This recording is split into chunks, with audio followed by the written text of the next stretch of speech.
Сәлеметсіздер ме? Бүгін сіздермен 79 сабақтың есептер шығару тақырыбында бірінші тапсырманы орындайтын боламыз. Бірінші тапсырмада шатырдың массасы 10 кг дейді, ал ұйықтайтын қаптың массасы 3 кг. Бізде мына жерде екі сұлбасы берілген. Осы бірінші сұлба бойынша есепті шығаратын боламыз. Бірінші тапсырмада біз есептің шартына шатыр 10 кг, қап 3 кг деп аламыз.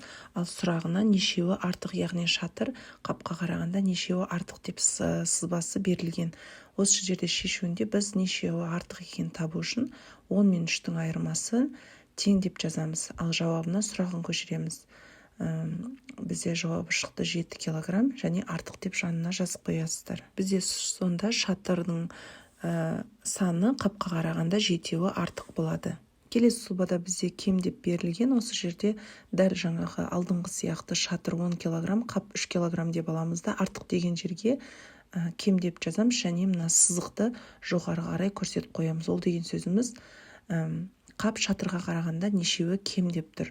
Осы жерде нешеуі кем екенін табу үшін шешуінде біз 10 мен 3-тің айырмасын тең 7-ге деп жазамыз. Ал жауабына біз сұрағын көшіреміз. Сұрағына 7 деген жауапты жазып, қап шатырға қарағанда 7 кг кем болады. Бұл жерге қысқартып астына 7 кг кем деп жазып қойсаңыздар болады. Келесі бізде екінші тапсырма. Бұл жерде сурет бойынша есеп құрастыр деген, олардың біреуін шығар және кері есеп құрастыр дейді. Біз бірінші суретке қарап, сөмке мен сөмкеге салынатын заттың салмағын екеуін бір-біріне салды десе, біз қосамыз, яғни 7 кг мен 3 кг-ның қосындысы тең 10-ға деп. Келесі басқа да сөмке мен заттарды алды десе азайтып, салды десе қосамыз. Осы жерде енді қазір біз біреуін таңдап аламыз, осы біреуін есепті шығаратын боламыз. Бұл жерде біріншісін алдым. Осы жерде сөмкені 7 кг, салымды 3 кг деп, барлығы неше килограмм болды деп белгілі қойдым. Және шешуінде барлығын табатын кезде біз сандарды бір-біріне қосып жауабын табамыз.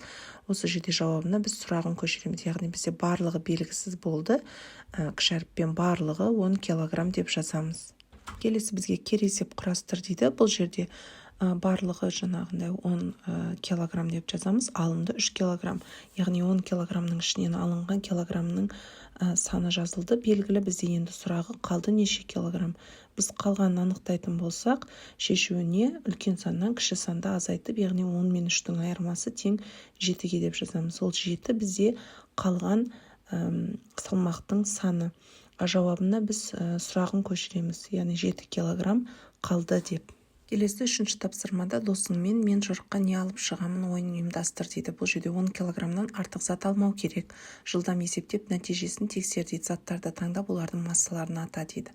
Бұл жерде балалар жауабы 10 кг шығатын заттарды ғана алады. Бірінші, екінші және төртінші, бесінші суреттегі салмақтағы заттарды алса, бұл жерде есеп түрінде қалай жазамыз? Қазір сіздерге көрсететін боламын.